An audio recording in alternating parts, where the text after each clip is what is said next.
Audrey and Daisy. Written and read to you by Mady's Mirage. She pushed open the door to see the sleeping girl. In she walked to wake up Daisy, the girl she had loved and raised for the last 6 years. She had been young when Daisy was brought into the world. Most days she raised the little girl alone, since her dad was at work. She nudged Daisy a little and woke her up. Like clockwork, Daisy said her morning line. "Morning, Audrey." Her voice was sweet and small. Audrey walked over to Daisy's dresser and pulled out some clothes. When she returned to Daisy, she pulled off her nightgown and helped pull on her day clothes. Together they left the room for breakfast.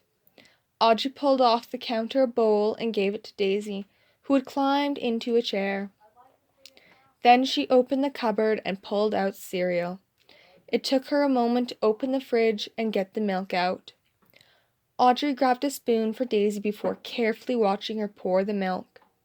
Daisy's dad had already filled a bowl for Audrey, so she ate next to Daisy. When Daisy had finished, Audrey watched her take the dishes to the sink and drop them in.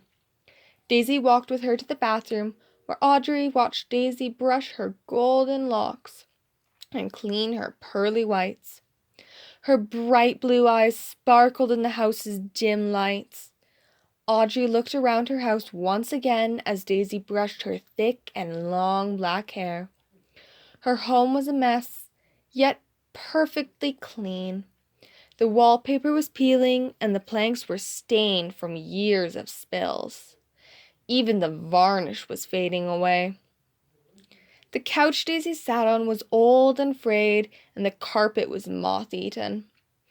Audrey kept the house in order, though. If she didn't, Daisy's dad would be angry, and he would take it out on either her or Daisy. Audrey did not like Daisy's dad. Daisy broke her train of thought as she ran off and returned with a dress. It was playtime for them. She waited patiently for Daisy to pull the dress on before helping Daisy pull on her own. They were royalty. Audrey dressed in a pink dress, Daisy in purple. The dresses were bejeweled with glitter and plastic beads. Daisy finished the look with tiaras. "Audrey, can we go to play at the park today?" Daisy asked, and in response, Audrey smiled and kissed her cheek. She went and collected Daisy's only pair of shoes and watched her pull them on. Audrey let her open the door and led the pair out into the world. The sun was warm on their faces as they walked down the street together. As they walked, a neighbor crossed their path. "Good morning, you two. Are you taking Daisy to the park again?" our elderly neighbor asked as Audrey greeted his dog Fabian. "How nice is she?" he asked Daisy before continuing on his way with Fabian. Birds sang and flowers bloomed on this perfect day. The pair entered the park, and Audrey led Daisy up onto the playground with the other kids. It was loud, but fun, so they stayed for a while playing games, climbing, sliding, and swinging about. Soon, Daisy was playing tag with some other kids who were also chasing Audrey around the field while some parents watched. It was a great day for Daisy. When the kids started hearing music, lively music, the kids all ran to their parents as an ice cream truck pulled up to the curb. "Can we have ice cream, Audrey?" Daisy asked quietly.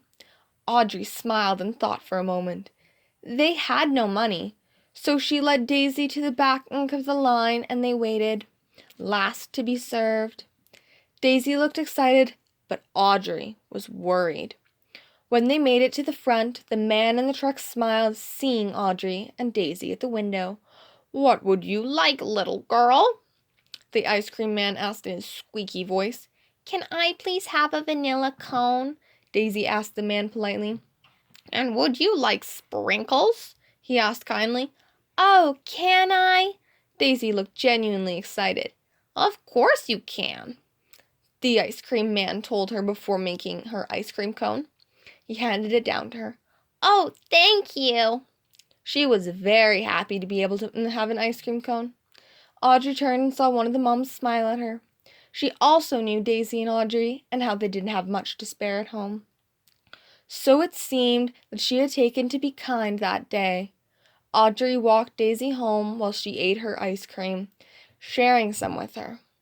When they got home, Audrey started making lunch for Daisy while she played with dolls. She went out into the living room and brought Daisy back into the kitchen to eat. After Daisy's simple meal, she followed her out to her bedroom where Daisy pulled out a book. Audrey helped her pull off the princess dress and helped Daisy climb into her bed. Audrey lay with Daisy as she read aloud. A knock was heard at Mr. Rogers' door. When he opened the door, there was a cat. A small orange cat. Daisy kept reading until she fell asleep. Her soft snores filled the empty space and calmed Audrey. The washed-out pink walls faded from sight as Audrey fell asleep beside Daisy.